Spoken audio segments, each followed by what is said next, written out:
Yeah, one man's drunk is another man's treasure. So Heck yeah. Well, are you good if I start kicking this off? Because I don't know if you want any yeah, you can. pre-questions or I can. Um, I'm happy for you just to kind of roll with Yeah, it and just see what I happens. think you'll be pleasantly, hopefully pleasantly surprised with some of the directions I want to take things because I have a lot of Okay. genuinely curious questions. Um, I hope I can answer all of them. so greetings and welcome to this episode of The Geek Speak, and I have none other than Jamie with me, and Jamie is a special guest, I will refer to him as, and you come all the way from, I actually, I don't want to generalize in my head, but can you describe better for a Midwest kid that has not ever left the United States, where in the world you actually are from? Like, that would help me immensely. So yeah, so I'm in England. I'm in Portsmouth, which is the southern coast of England. The southern coast, as in France, is just across the water from me. Oh wow, A really quick cool. ferry. Yeah. So where I live is was the home of the Royal Navy, the British Navy. Oh nice. So it's the the sister city to the city that the Titanic left as well. The Titanic went from Southampton, which is just next door. Wow. So we've got, we've got naval museums here. We've still got a functioning navy and dockyard and everything. So yeah, that's kind of where I live.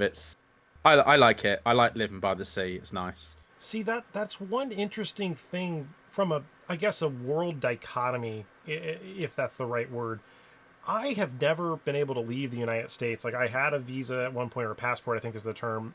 um, I accidentally drove into Canada from a mistake when I was in the wrong lane, and I had to basically go there, turn around, and come back. It was a very interesting, weird Oh, experience. But it seems like for folks that are in your neck of the woods, traveling to different, I would say areas or countries is pretty commonplace. It sounds like, or it sounds like it's easy enough to get around.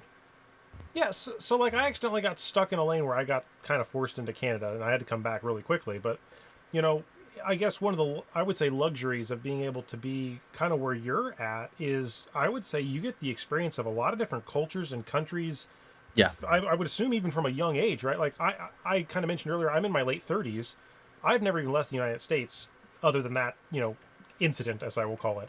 So I feel like I'm very uncultured with like some of the world and how maybe one of the things I want to talk about with us is that maybe some of the differences between how TCGs and board games, card games exist over in your area versus like in the United States, what I'm used to, because I've noticed just anecdotally online, and again, you can't trust everything that you hear, but I've seen a lot of interesting remarks about just small nuances that are different between the cultures, and I kind of think it'd be neat yeah, to explore some of that. yeah. I have to say it's definitely not. It's not something I ever think about until I actually do talk to people from America that maybe haven't traveled very far, because obviously America is huge and the size of some states is like countries in Europe. So I think for me, I've been very lucky. My family, my dad was in the Navy, so we traveled a lot. I was actually born in Germany, then we lived in Holland, then Oh we lived in wow, England, and I lived in Gibraltar. So I traveled as a lot as a kid, that's pretty to cool. different countries. It was I'm thankful for I had opportunities and to kind of experience different places that a lot of people didn't get the chance to. And I think obviously where I live now, um, I can quite easily on a weekend just go to anywhere in Europe, and it takes like 2 hours, which is not a long time at all, because it takes you that longer in America just to leave a state. Well, and Um, and that I can maybe even pull up a map later if that's something you'd be interested in seeing. But what's intriguing about where I'm from, which is Indianapolis, Indiana, it's I guess called the Crossroads of America. I don't know. I mean, I kind of know why now that I'm older, but there are probably 6 to 10 major cities that are one or multiple states away within an 8-hour drive.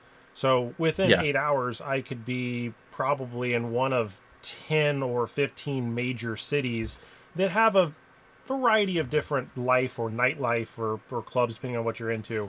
Um, you know, but I'm sure it's nothing compared to like being able to experience different languages. And I mean, there's some of that here in the U.S., but really primarily it's almost all Yeah. English. And it just I kind of I wonder, kind of tying this into Flesh and Blood. When Flesh and Blood came out, it was English only originally, and then Yeah. they introduced those history packs that had multiple languages, right? I think the Black Label was one of the first ones they did, and now pretty much every subsequent set they're having multiple languages available in like Outsiders Rosetta. I would imagine that those localized languages really help somebody get into the game or help understand maybe some of the language barriers that might exist too.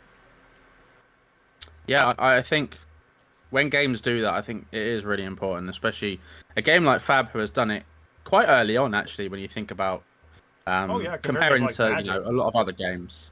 Yeah, like they did it very early on. Obviously, being being at Worlds in Barcelona and meeting just people from every single country. There was, people sat at my table that were from Eastern Europe. I was Oh chatting to a wow. guy who's from a small village in like somewhere in like Europe, like Denmark or Sweden, and he's like, "Oh yeah, we go to our local pub and play," and there'll be like eight of them, and he said, "Oh, there's 500 people in our village, Oh my and they'll gosh. go to their local pub and to play Flesh and Blood," and then I sort of when I was hearing that, I was like, that was so cool for me. Like I can just imagine being at a pub, having a few beers, having something to eat with a load of mates, and just cracking out and playing some Flesh and Blood. And I think that's why these games and this hobby and these things are so important, because having that ability to do that is just is huge. And those localized languages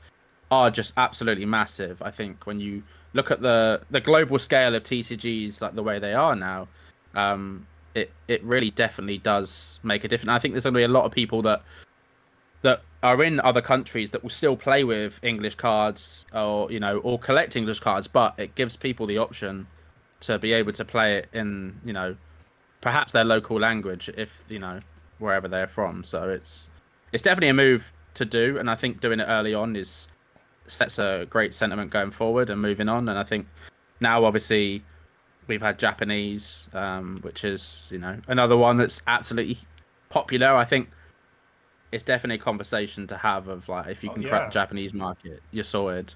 Well, and you're in an interesting position compared to other folks that I've chatted with in the, I'll call it the Flesh and Blood ecosystem, because me and you have a lot more similarities than I think most people may recognize off the surface. And one of those, as an example, is you are a seller, and if I understand right, that is now one of your, or primarily one of the main gigs that you do all the time, correct? Yeah, So yeah, you not only dabble in Flesh and Blood, but you're in Pokemon. From what I understand, Magic yeah, maybe. There's so many other games like Altered just came out. There's Star Wars Unlimited. yeah.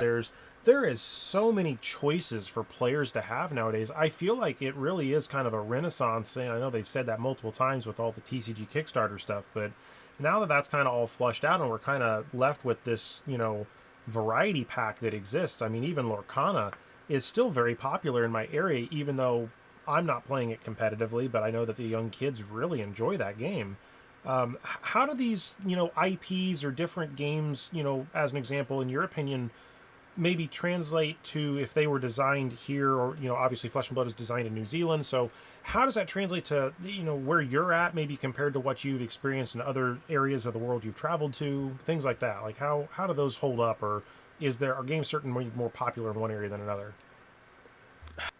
I think for the most part, generally games that do well in the US generally will do well in the West, like comparatively. I think one of the few games that never really came over here was MetaZoo. I That's which just is late breaking news on that, by the way. Apparently, it just got bought by somebody for I think $2 million or something like that. yeah, Yeah, that's yeah, it crazy. I know two of the members involved Really? are Wow. Charlie Collects and Gem Mint Pokemon. Secret, So secret, secret stuff, right? Gotta be very yeah, mum's the yeah. word. So I don't know too much on that. I'm basically waiting to be fed some more information because That'll I'm be exciting. curious, as we all are. I think Sure. MetaZoo is an interesting one because, We'll as I come said, back it to didn't that. really. yeah, it didn't really come over to the UK. I never saw it until I've saw it more since the game died, than it when it was in production. So I think Sure. games like that sometimes don't. I think the European and the UK market is definitely very different in terms of the way games are perceived. I think people FOMO a lot less over here. I think there's people take their time. I think a little bit more with making a decision when they want to get involved in a game. I think Lorcan has done incredibly well over here. I know a lot of friends that do a lot of the events. One Piece obviously is absolutely every That's insane event over is here sold too. I out. mean, it's sold out Yeah, everywhere here. Yeah, exactly. One Piece is mad. I think. I mean, I actually run a One Piece locals at my LGS, so Nice. I I have a kind of hands on with that, and I that's actually the game that I play the most at the moment because it's I just I have a lot of fun, and the community that we have is great. But Star Wars Unlimited, I think Star Wars Unlimited is kind of it was a bit of a flash in the pan. Now I might be wrong. I have some I like thoughts Star about that Wars. game, and Okay. it holds a special place in my heart. Not that game, but the original Star Wars Decipher SWCCG, which was in '95. I Yeah. have thousands of those cards, sealed products, and various things. I'm looking at several over there, but you're right. The new game, I believe it was based on Destiny, which was a dice type of game with cards, and I do like some of it, but again, I'm now shifting my whole mentality. Even though I am doing a lot of wheeling and dealing, probably not to your level. It sounds like you're doing a lot more than I am at this stage. Which, congrats, hats off to you. That sounds like that's doing really well for Thank you, you. and I'm glad to hear that. That's a rough.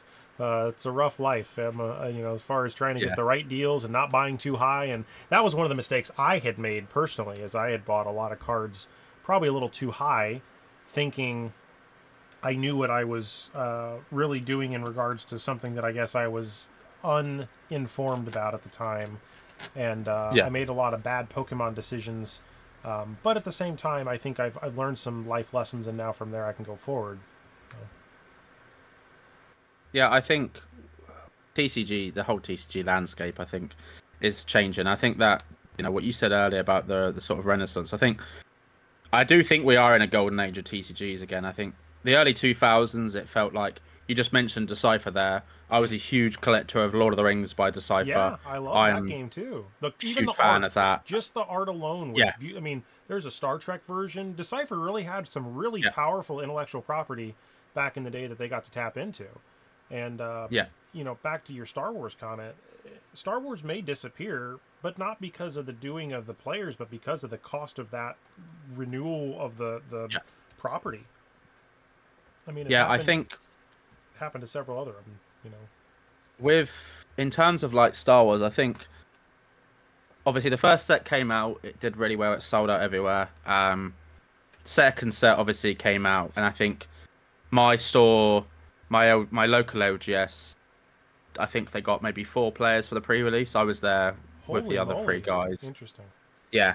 Now, what's an average And turnout then at your LGS? Is it like, on an average night of just playing X game, is it 10 players, 50 players? It just kind of maybe, do you want to describe? I mean, how about this? Describe an LGS in your area. Do you mind doing that? Like, I'd be okay, curious. Yeah. so in the UK, I think LGS is a little bit different. I think there's probably a lot less here. They're a lot smaller. I think it's a bit different. But my local LGS, it's 2 floors. So you come in the front, and you've got tabletop everywhere. They do different card games. They do Warhammer. They do Dungeons and Dragons. They rent obviously space out for people to play. I think there's never less than say 20 people in the store. Oh, wow. Whether you come in at midday when it opens or you come in at 9 o'clock at night. I think they do very well with every night is multiple things running. They've got obviously the tabletop stuff as well, Dungeons and Dragons. So even though some of the nights might be, there might be 8 people playing Yu-Gi-Oh, and then there'll be 8 people playing Digimon, and there might be 4 people playing Star Wars. They do a really good well with like balancing things, and I think that's a massive hats off to my LGS because they have done a really good job of just kind of maneuvering the landscape that we're in. I think the LGS model is very outdated, and I think a lot of is. stores are struggling.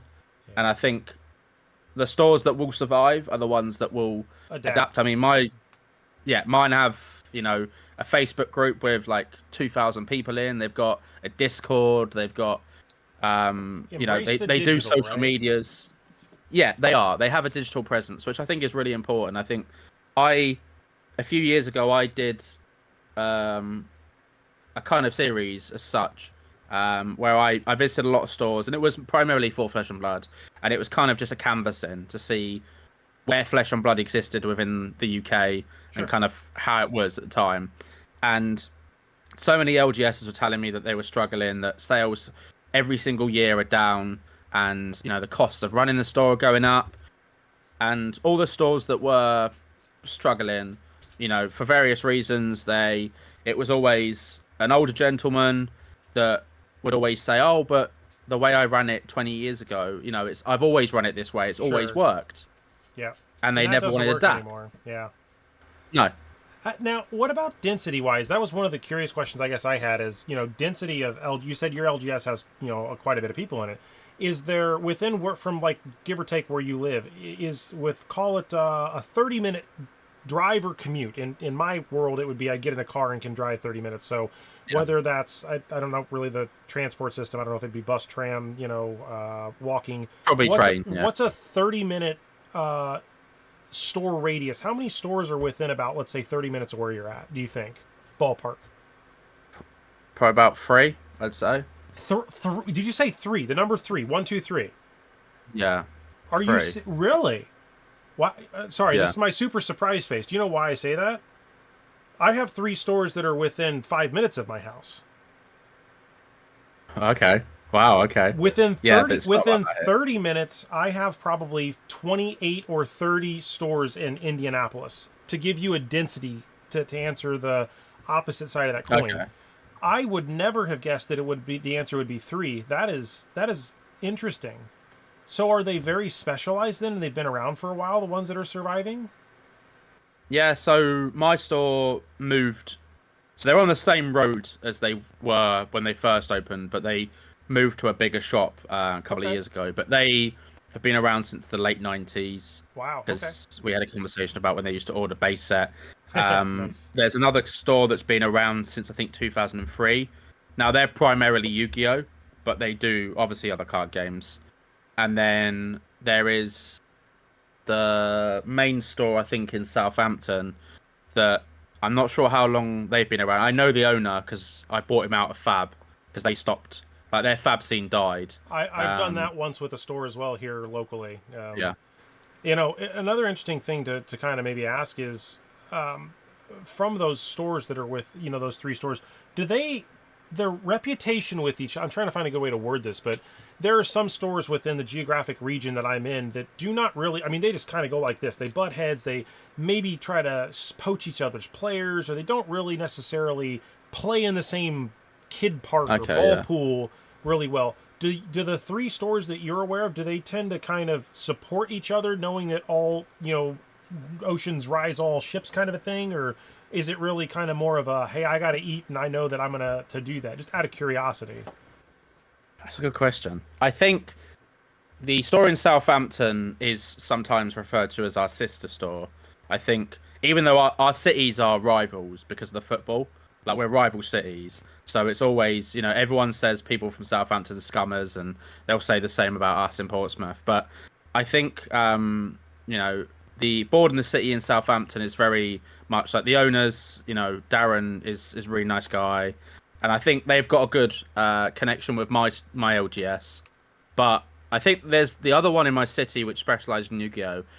I think no one really talks about them. They're just there, but I'm not very heavily. I dabble in Yu-Gi-Oh, but I'm not heavily into it. So I think if you're really into Yu-Gi-Oh, but from what I understand, that store is, from the last time I went in there, is a classic case of somebody who just hoarded for 40 years and went, well, I suppose I probably should open up a store now. Sure. So you don't really know, like the times I've been in there, she hasn't got a clue what she even has. If it's older than a year, if you find it, it's for sale. Well, but if you find it's something a bit called mad. Mage Knight, which is that old 3D clicks game, definitely pick those up because we can play some Mage Knight together. Okay. I know Riddler, he used to play that game, and Okay. I'm waiting at one point for me and him to get in the same place. I'm gonna try to bring some and play it. It's I don't know if you've ever played it, but it's a blast. Yeah, I've not heard of it. It's But, like a so what's the what is it? how does it work? Go on, I'm interested now. So, okay, you mentioned 40K earlier, and there are other Yeah. tabletop miniature games, and a lot of the stores here in the Midwest, a lot of table space is available. So there are games like War Machine, 40K, Infinity, Star Wars Legion. Those miniature games, they all require painted miniatures and rule books and dice and all sorts of things to play those games typically. The Mage Knight world, which I happen to have one right here. This is called a Necromancer, as an example. It was from the original base set as a good callback. It's really tiny, I'm sure. I know you can see it a little bit better than everybody else. But the figurine itself, all the stats and everything were on it. So there was a point value, there was a front arc, a back arc, there was a movement, an attack, a defense, a damage, and there was like a special ability wheel. So when you took damage, you would physically click the hero down, Oh, and at a certain point, you would basically either get to zeros or you would have skulls. And when you get to skulls, your figure was eliminated. The Necromancer, or the Necropolis sect, which was one of the factions, is basically the zombies, and that was one of the ones I like to play because there was a grave robber, so you could like revive them back.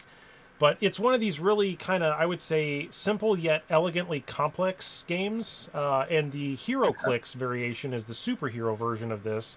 That outlived the Mage Knight version.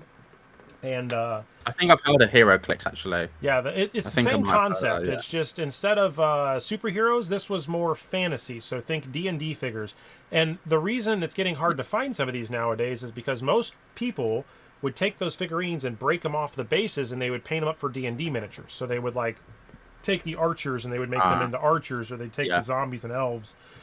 So there's several Facebook groups I'm a part of, and I'm one of the I don't say last bastions of holding on to some of these things, but they a lot of them have been since ceremoniously kind of since destroyed. But Yeah. it's an interesting game if you ever get into it. Not to derail us to go down that path, because I would talk hours on that game. That was one of my first games. I know Star what Wars, it's the like. Cypher, Star Wars, and the Yeah. and Hero, the Mage Knights were my first games. What were your first games, out of curiosity? What did you kind of start with? So I think the obvious answer for me is Pokemon because of my age. Pokemon was the first kind of the first exposure to card games, and I think then the Lord of the Rings, Decipher TCG. I never played I never played those card games actually. I've never played Pokemon. Don't know how to play it. I've collected it for over 20 years. Interesting. Do not Okay. know how to play it. It's quite a simple game to play. Like a lot of my friends play it, but for me it was Pokemon, then it was Lord of the Rings Decipher, and then it was Yu-Gi-Oh, and that's the first game I started playing. And I did local tournaments and the pre-releases back in the day. So when I lived in Gibraltar is when Yu-Gi-Oh kind of like first started coming out in English, and we had a store. It wasn't a card store, but it was called Music Corner, which still exists to this day somehow. Okay. But it's kind of like a GameStop sort of kind of shop. They sell DVDs, video games, like movies, like, music and that. But they sold cards, and me and my friends would grab packs from there. And then at our local bowling alley, which we used to host like movie nights at, there was like loads of like space to kind of sit and play. And me and my friends would start playing on there, and then eventually we managed to get people that were adults to start like hosting pre-releases and stuff. So we used to have Yu-Gi-Oh pre-releases in a bowling alley, which was very That's interesting. abnormal, but there was never a proper LGS to my knowledge in Gibraltar. So I think it's a very strange memory, not strange memory, but it's a unique memory that I know you'd be hard pressed to find many people that have done pre-releases in a bowling alley. You mentioned a pub earlier, and in my head, Yeah. I say we because I don't. The group of people I am aware of that in my circles, there aren't very many pubs, so to speak. But like there was an Irish pub that was around. And it was called Clauda's, and they closed. But I would go there and we would hang out, we would drink, and we would play maybe regular playing cards. But no, I'd never thought about actually sitting down Yeah. and playing a game at a pub. But it sounds so exhilarating just to do, and I think watching movies that may or may not accurately represent your region of the world, such as like. Yeah. Oh gosh, I'm trying to remember the one, but it's not the zombie one, but it's the oh my god, what is it? Is it Shaun of the Dead? Yeah, well, that one. That's one of them. But then it's like the one where they go and they do the bar run across each other. Like it's one of my favorite. I haven't watched it in years, but it's one of my more favorite movies. And I always see the nice little quaint, I guess what I refer to as pubs that are in there, and I'm like, that would just be such a the atmosphere itself is just it draws you in, and it has nature. I guess it's not just a square box. A lot of the places here in the U.S. are just you walk in and it's you got a painted window and maybe a sign and somebody doodled on a wall. Like it is what it is, right? There's no character to that location. It's not a cathedral. It's not a Notre Dame. It's something that like you can forget very easily. Versus, I think one of those would be to me very memorable, and the experience would stick with you longer. Such as your bowling alley. I think that's a good example of one. So Yeah. I think it is interesting because the way obviously a lot of English culture and British culture is perceived. I think the pubs is very accurate. It really is. Like you can find pubs that have been open for 500-600 years, and it is really. Do absolutely people ever mental. write their names in walls and like people say my generational grandpa wrote and carved his name in there or something, or do they ever do stuff like that? It's sometimes on tables and stuff, and like in the toilets and stuff. But I think it's kind of like the character is within the age of it, and I think it's really special. And in an age where everything's becoming very commercialized, very robotic, everything has to be the same. Like everybody wants just everything to be clean and tidy and just in a little box, and it has to be perfect, which is destroying society because you lose this character. And I actually remember that I've only ever been to America once before, so I try not to generalize things from my one trip to America. Oh, I'm sure it's very accurate. I'm just going to throw it out there. I'm sure whatever you're about to say is pretty accurate. Go ahead. I've watched a lot of being a chef. I'm a trained chef, so for me, like the food culture of America was quite interesting. I think I grew up watching like Diners, Drives and Dives and Man versus Food, and that was always a thing for me to want to kind of visit some of those. And I actually went to an Irish pub in Tampa in Florida, I think it was. Okay. And it was a pretty good representation of like an English pub. Like that it's obviously not going to be exactly the same. Sure. But it was pretty like no matter where you go in the world, you'll find an Irish pub. Like I've been to an Irish pub in Japan, wow. and it's mad. I've been to English pubs in Japan and in different countries around the world. There's always a Irish bar in Spain or France or Italy, and they're very similar, like in terms of kind of what they do and stuff. And it probably is like for those that want a slice of. I mean, England isn't Ireland, and there's a lot of history between those countries, but we're not going to get into that. But I think it's a good representation of what a pub is, kind of like. Well, and that's kind of my joke with when I've chatted with people that have come as I would say foreign exchange students that were when I was in college. They would see a Walmart or a Target and they're like, wow, this is so big. I'm like, yeah, but if you memorize this layout, no matter where you get planted in the U.S., like you could walk into the store and 80% of it's the same. Like they don't deviate from the floor plan. I mean, recently some of that's changed, but if you got blindfolded and dropped into a Walmart and then you walk out, you'd be like, okay, what part of the U.S. am I in? Because they're damn near all the same on the inside, which is kind of a scary thing, but it's also, I guess, super genius smart when you think about the customer just once they grow up and know that no matter where they're at, it's all the same. So there's kind of this weird like give and take, I guess. But I wish there was a lot more. I like to support local where I can. As an example, here in Indianapolis, there's a smaller strip called Mass Ave, and they don't have massively chain restaurants there. But some of them are more. I mean, maybe they might be smaller chain, but they're definitely not like big brand type stuff. Yeah.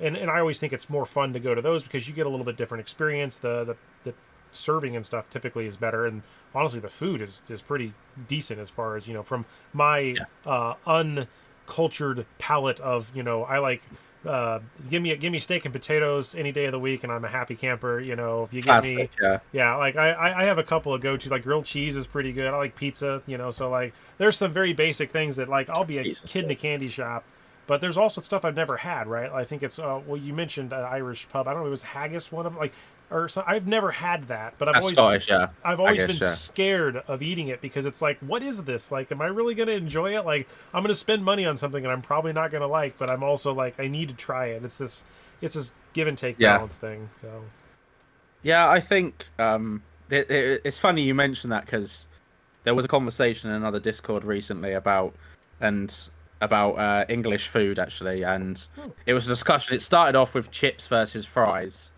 and kind of what Americans would call steak fries, which is what we call chips, and then you've got French fries, which are just fries, and you know, obviously That's a you have whole potato chips, conversation. we I have would love to crisps. do an hour-long video on just the terminology differences Yeah, because I was watching a YouTube video. I consume a lot of YouTube, and one of them was like, if you were in England and said tunnel, they would know you're not from there. But I guess if you say chunnel or something, it's more. I don't know if that was accurate, but it was like those. There's representations of like different things that, like, you could just tell where somebody grew up from based on how their vocabulary yeah, is within their speaking. So yeah, yeah. I think different regions of England, everyone argues the north and the south, the divide it does exist. oh, I mean, But there's it I don't even know how I sound. I've been told, like, I've been told I have yeah, like a give or take a southern-ish but like Midwest accent, but at the same time I'm so in my circle that I couldn't really tell you. I don't have like a southern you wouldn't know. drawl, Yeah, but yeah. I'm the same. I think I've moved around quite a lot, and where I live is very much a lot of people sound a bit Cockney, so like they're from London.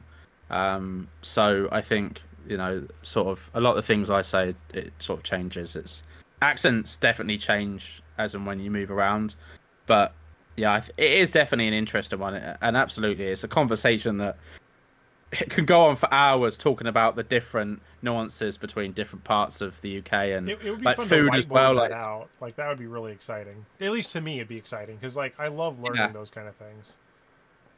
I think it's really interesting. I think I transient TCG Paul came over for before he went to Amsterdam, Yeah, I and saw he your spent the interview day with with me in him. London. Yeah. Yeah, it that for me was great. Like you might not get this from many English people anymore because I think a lot of English people probably, especially the younger generation, aren't so proud of the country. But that's another conversation. But I'm absolutely love to show people around. And London for me, and as someone that's visited a lot of cities around the world, London for me is still the best city in the world.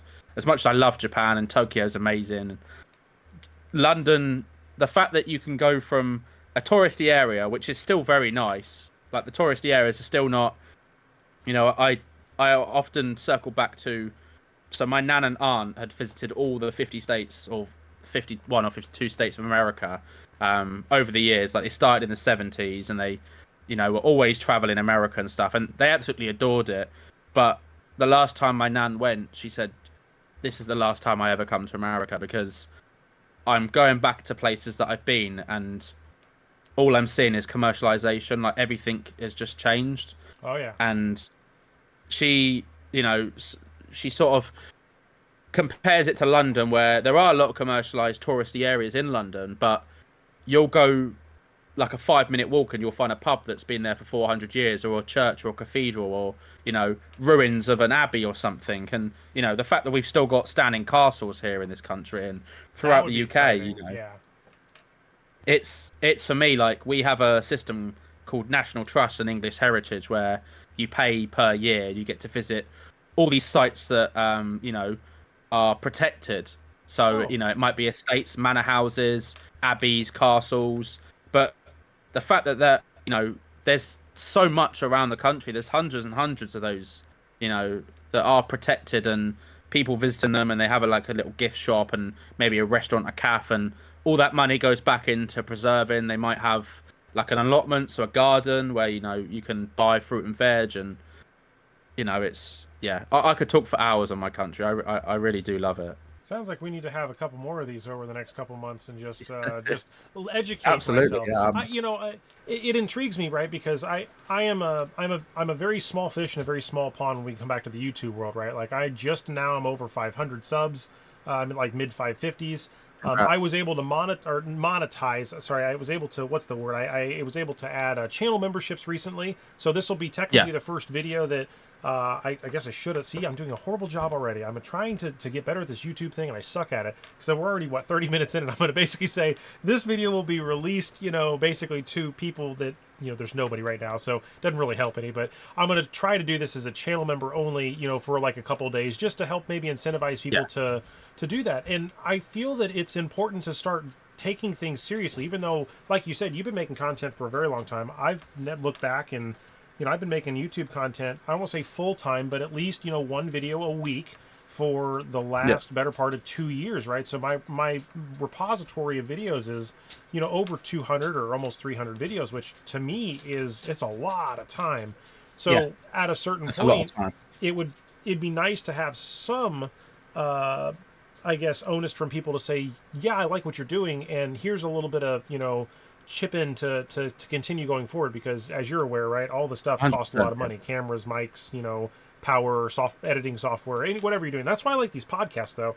I'll tell you, these have been the funnest thing. I'm glad I decided to do these, because not only do I get to talk with awesome people like yourself, but the effort to be able to release these is substantially less than editing a script and screwing up my. Yeah. I'm horrible at reading from a teleprompter, and like I put bloopers at the end of all my stuff because like I totally screw up so all the time, like saying things. And it's funny because like I'll have the most simple sentence and I'm like, what the actual did I do wrong? Because I can't say the words even though I wrote them out. It's Yeah.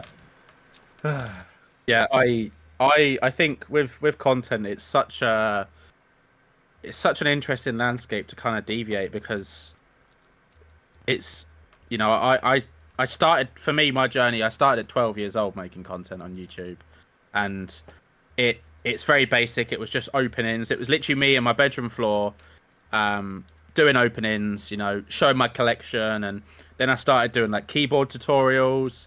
Then I started showing like game walkthroughs, like product releases. Then I was doing like comic book videos, like movie videos. I did it all. And that was me. It was always a casual thing because, I was a teenager. I was at school, and it was always the kid that's making YouTube videos. I even tried doing like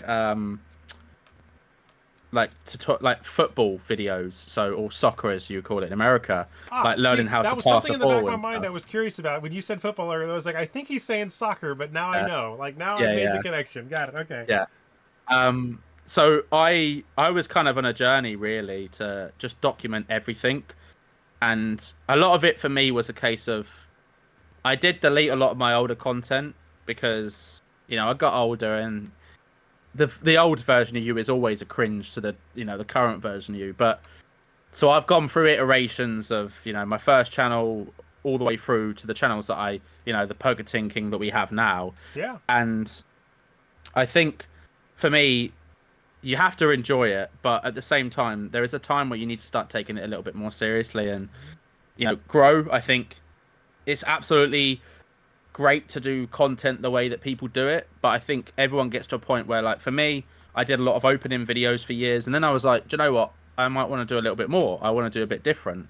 So I started doing the videos where I stand in front of the camera and I talk about Flesh and Blood or Pokemon and stuff. And it for me that was I was honestly, I was so worried. Like my anxiety was through the roof when I first did. It was me, I think, in a turtleneck sweater, and I was standing in front of my Flesh and Blood display, and my friend was like, "Look, just put it out there." And I think there's something to be said in that, really. And I think you're never gonna gain the confidence in doing a lot of this stuff until you do it. And I think over time you'll kind of reap the rewards as you're consistent, making content each week. And the monetization part of it it isn't like it isn't the main thing for a lot of people, but also at the same time, as you said, this stuff does cost, and the amount of time that a lot of us put into making content and editing content and fleshing out the basis for a video, Oh yeah. you know, that whole process, it takes a lot of time. There's a lot to it, and like, This is my you stack know, of getting sticky that. notes of video ideas That's that just I've pulled off the wall. Like, here, let's randomly go into one. Uh, oh, that's the name game. Genesis-ish. Oh, that Genesis Battle of Champions is dead. I might as well rip that one up. That's not even a thing anymore. So, like, there's just... Oh, man, there's so many... The whole content creation thing, again, I talked to Hank recently about that as well, and you know, everybody. I mean, I know Sloop Dude puts a lot of effort into his videos. Actually, he, for a Yeah. long time, and I think he's even doing it right now, he stopped releasing a regular video to make a really long, highly edited video. And Yeah. more power to him. I think that that's really great because It's stuff obviously mad. Yeah. I like those high quality edits, but you know, when you think of the amount of hours, I guarantee if I were to ask him, because I'm going to look at trying to get him on for an interview, hopefully within the next 4 or 5 episodes if I can manage it. So, Yeah. Wes, I'm going to be coming for you hopefully to get you on. I know we've talked a little bit, so you know, I would only imagine that something like that, right, it's not measured in number of like 8 hours, 10 hours. I mean, it's probably hundreds of hours of editing, scripting, rewriting, shooting. I would imagine that one video, especially if it's a 30-40 minute video, it's probably representative of 2-3 months of his life. I mean, honestly, Yeah. I could see that being the true. Now, there is another YouTuber that apparently came out of nowhere. They released one video, and I believe actually her video was kind of retweeted. It was something in T. I don't remember off the top of my head, but that individual, that one video, so far, I mean, I think that one channel got upwards of almost like 500 subscribers just off of the first video they released. And it was like Wow. it was a really good video. Very, very, very, honestly, very well edited. I was very impressed. The content space, there's, I mean, people always wonder, and they ask themselves, oh, but there's a lot of people making content. What can I offer? What can I bring to the table? And I think there's always so much room for new content creators to come out and add their spin on it, their perspective, because everyone has a different viewpoint, and I think having that variety in a game like Flesh and Blood is, you know, is fantastic. Yeah, I thought I'd be able to find. Oh, there it is. It's called Live and Tea TCG. So shout out. She is now up to 540 subscribers. So Is actually, is that the Australian? I believe she's from. It says New Zealand, if I'm reading this New Zealand, correctly. that's it, yeah. Yep, yep, yep. I believe I did actually speak to her because I think they run a meme page on Instagram, a Flesh and Blood meme page, Got it. Okay. and we had spoken before because they'd seen a lot of my, like, that's a lot of the stuff, like my YouTube stuff is very separate to my Instagram stuff, Sure. and It's hard to the separate my that stuff Instagram too. is, yeah, it has been, my Instagram's built on memes basically at this point, and she had seen a lot of my content, and I had actually seen like the memes and stuff, and she mentioned about making a YouTube, and I think I commented on her YouTube because I saw bits of it. I commented on her Facebook, and she said, "Oh, you're Jamie Taylor, that's PokeTinKing from Instagram," and then she kind of pieced it together. So Nice. that's fantastic. I think that It, really is. I've seen people in Pokemon do that. They'll release one video and it'll get like 150,000 views, oh, and they'll absolutely. just Yeah. gain thousands of subscribers. Yeah. And I'm Yeah. Yeah. like, wow. Well, and so let me take this all full circle. So I know we've talked a little bit about like culture and stuff, but coming back to kind of the game ecosystem, before I forget about it, because it's pulled up on the page in front of me, I'm gonna start with this, and I'm gonna go somewhere else. You mentioned you used to play Pokemon back in the day, or collect more than play. There was a new product, you probably are aware of it. It was called the Pokemon Trading Card Game Classics, the TCG collection. It's that big black box. It's like Yeah, classic collection, freaking yeah. 30 pounds or whatever. But it had the Venusaur, Charizard, and Blastoise. I recently found one of those on a super steep discount at a store who was trying to get rid of it, so I bought one. And I would say if you have the ability to get one just to even have as something fun to play with, it is such an intriguing item Yeah. to have because of the quality of the build of the stuff inside of the box. That it's such a unique product. I don't really know of anything else that really can match that on a quality and just shelf appearance scale at this stage Yeah. in TCGs. So Yeah, I think so. I actually sold a lot of those because they're actually still available at distribution. oh I wow, can still okay. order those.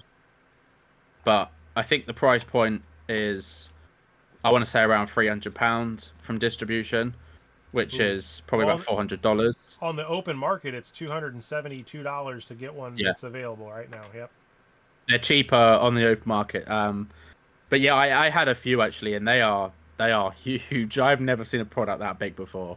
They are Shipping them would be a massive. nightmare. Like I'm sure it cost a lot. Oh, I couldn't ship them. I actually Sell had them to the to. locals. Yeah, I actually had to do it to local people, and then someone had bought four of them off me, and I was like, I tried shipping them, and they won't take them. They're just too big, They won't take and them. yeah, they're too long. They wouldn't take them. I'd put them in my mate's truck and taken them down the post office, and they were like, "Yeah, we can't take these. These are too long." Wow. Um, and so I had to load up my mum's car and drive them back because my mum, I don't live like near them. I had to go back to what I call home, where my mum and brother live, and then I had to meet the guy that bought them from me, who is a really good friend of mine now, and he's one of my best customers in a uh, car park. And he I had to load him onto his car from that, and I was like, Wow. he had to wait months for him. But he was like, no, I'm not. He was like, look, I'm keeping them sealed. That I'm gonna open one with my kids and that, but like, I'm not in a rush for them. So it is definitely a very unique product. The Japanese version was better because the foil borders, the cards are a lot nicer. But So I how do you think know if you it's have a such a unique Japanese product. version versus? Well, the Japanese ones were obviously exclusive to Japan. Oh, you're Um, saying the language of the cards. Got it. Okay, sorry. Yep. Yeah, Okay. yeah. So the product itself is a bit different. The cards all have, like, so obviously I've got the Pikachu here, which is from the classic collection, Okay. which is the English version, and you've got the yellow border. And then the Japanese has, I don't think I have them, has it's all sparkly border. Like the cards just Ah. better. Okay. Interesting. So they're more. Well, I have the Pikachu in a 10 Japanese, but not on me here. But yeah, it's definitely a unique product, and I think that was them testing the waters to a very very premium product to see kind of how that would do. And it from what my knowledge was, speaking to stores and distributors, it didn't go very well. But in the climate that we're in, like trying to charge Pe- hundreds for a yeah. product that doesn't have packs. People are reeling back their spending. I mean, even somebody Yeah, I would say in my shoes, which I don't want to say I am not well to do. That's not the right word, but I'm also not, doing bad. But I have to yeah, really ground myself in the last 6 months, and even really I would say so far back as probably the beginning of this year, because I am finding that my models of attempting to try to do like I'm really specialized in the bulk. I don't know if you've known yeah. that or not, but I really liked buying the bulk. I liked sorting it. I have sorting machines, right? I have technology that I'm leveraging to do that. I'm going to make some videos about that in the future because I think that Okay. that's something that'll make some good content. Now that I've understood some stuff, I've understood the pitfalls where it can assist a business, where it really becomes a detriment kind of a thing. And I'll be honest with you, no one wants freaking commons and rares outside of the brand new set in Flesh and Blood right now. Like it is so hard for me to, at least in the US, find people that I'm like, hey, for like 50, $60, do you want a three of everything from this set? And it's because people already have that are already in it, right? There's that existing. Now there's new players that are coming in, right? And I think as the game goes forward, the mastery packs and some of these other ones, they're gonna really fill in those gaps. So yes, there'll be Yeah, need for these cards long term. I'm not saying I made a overall bad choice. At least I don't think I did, right? But at a certain point, storage versus dollar amount of it sitting here. Now I'm in the Midwest of the United States, so storage is not a huge issue for me. I have quite a bit of area I can store things. But at a certain point, it becomes fire kindling, and that's I've saved a yeah, lot of these cards from becoming that. Actually, at this point, most of them I've bought for very very affordable prices. And I think even from Transient, actually, I have a transaction with him from some of his Rosetta stuff he's opening. I'll be getting, yeah, almost 150K worth of cards from him or something of that nature. So I'm not stopping, but I have to readjust my numbers. I don't think I'm going to be getting 500,000, bulk lot of things from people anymore because there's just there's not a big enough demand as I'm seeing the sell through on TCG Player exclusively. Looking at the number of commons that are selling, unless it's like Sync Belows, Fate for Scenes, they're The staples, yeah. yeah, Yeah. Yeah, it's a hard one. I think I for my Flesh and Blood I predominantly do singles, so I'd say it's an interesting one because I don't do really. I do the staples for commons and rares, but the rest of it I have, but I don't list it because I don't list cards that are worth like 1 or 2p. yeah. Um, I sort of I have it all. Like I have it's some of it is sorted, but obviously I buy a lot. I mean, over the last I started buying collections properly in November, I'd say last year. So we're at September now.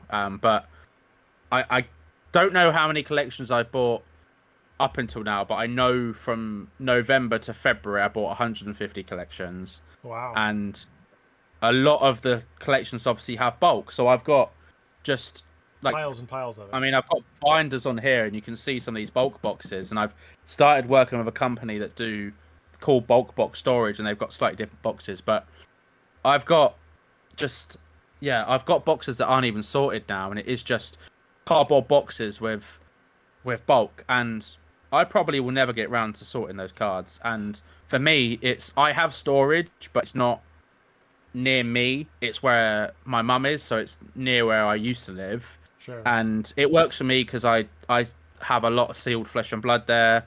I have sealed Pokemon, but what you just mentioned is the storage cost versus The return. what you get the return of what you're Yeah. paying. I think the bulk for me wouldn't be worth storing. So I think I've kind of like in terms of Rosetta that you just mentioned, I've had a few people ask me what do you do with the bulk, and I will take a load to my LGS, but even they can't store like tons because Sure. they've got like hundreds, they've got millions of Magic the Gathering cards Well, there that's just over the all thing, the right? years. You're talking one Yeah, game out of 50 games. So, if you multiply yeah, this for Magic, I mean, even taking the top 10 games, just looking at TCU Player main page, you got Magic, Yu-Gi-Oh, Pokemon, Lorcana, One Piece, Digimon, Flesh and Blood. Those 7 games alone, if you were to have 500,000 cards each, that's 1 million, 2 million, 3 million, 3.5, that's like 4 million cards, give or take, yeah, just to have probably the bare minimum inventory that somebody would want to have to be successful on the ever-changing ecosystem of the online LGS kind of a thing. It's you're yeah, competing with the world. I'm competing with folks over there, and I just don't even recognize it because if somebody's on TCG Player but selling over, let's say, I don't, is that even possible? I think it is, but like they may come from somewhere else, and I just, I'm basically competing against the world market. There's not a way to say anymore like before the internet, right? I could say, hey, my LGS is selling it for 25 cents. What's yours selling it for? 50? Okay, well, hey, I'll buy these and mail them to you. Like, it yeah. just, that doesn't happen anymore. Yeah, I think we've got, and there's a lot of players involved that are arbitraging different markets. I speak to them on a daily basis, and they'll buy from the US, sell to Europe, buy Oh, from yeah. Europe, sell to a US and Asia, and there's there's a lot of big players involved in Fab. Like I would say, in the UK, there's I'd probably say I'm maybe third or fourth biggest single seller in the UK, but that that really isn't saying too much, honestly. Like that's less about. Obviously, I've been doing this, for the single selling side of it for a relatively short time. At 9 months, really, roughly, maybe give or take a month or whatever, and that's not a long period of time. But for me, what I had was I was a massive collector before, so I already had Correct. Yeah. a lot of Yeah. stuff, and it was just a case of people knew me already, and then you buy loads of stuff, but it is so competitive. It really is hard to like. I was doing sealed for a while, like I was selling sealed a lot, and So I you're did you're getting that Rosetta. from distro then, or you're getting it from LGSs or other sources? I get it from LGS. Obviously, I can't get it direct from distro. I wish. That would be that would be a dream. But obviously, they only do brick and mortar stores that do armory events. But I there's a few stores one of which is a store that runs most of the events in the UK and Europe for Flesh and Blood. So they'll be at and they're even at all the American events, and they're always at all the big events. They I think they watched my content, or I know them very well because they, for various over the years and stuff, and then they agreed to cut me a deal on cases. It's not. I speak to people in America, and the price they get it for is considerably better, but it's good for the UK. Like, I can't make really any profit on it. Like, I think I make like £2.50 a box, but like like I speak to guys. I think Transient's price for what he gets them at is probably ridiculous, but I don't want to ask him because it'd upset me probably. Yeah. There's a whole conversation that can be had about the market, and obviously with the new UPP policy and stuff, I'm curious how that will exist going forward with a lot of individuals, because I think in general, you know, it won't take long for, if somebody is breaking that, they'll probably be a problem for somebody. That's just a gut feeling, right? They've banned stores for much less. So I mean, there's Yeah. that I list think is that list is pretty long now. It's an interesting conversation because for the actual UK scene for Fab is small. It's not growing. It's very stagnant. It has been stagnant for a few years now, and a lot of the big stores that adopted Fab early on, they don't do Fab anymore. They wash their hands of it, and I go to card shows a lot, obviously for Pokemon and other stuff and making content, and I never see Fab at any of these shows. Like, it just doesn't exist. And I ask stores, like, oh, have you got any Flesh and Blood? And most of them will go, what's that? Is that a card game? Or and I'm like, oh yeah, it's a card game, but I'm not going to explain it to you because you probably don't care. Yep. And then the ones that do know it will go, oh yeah, I did have some of that back when it first came out, but I just assumed it died. It wasn't a game that kicked off. And then the other side of it is, a lot of these stores that do these card shows, they're not actual brick and mortar stores. Yep.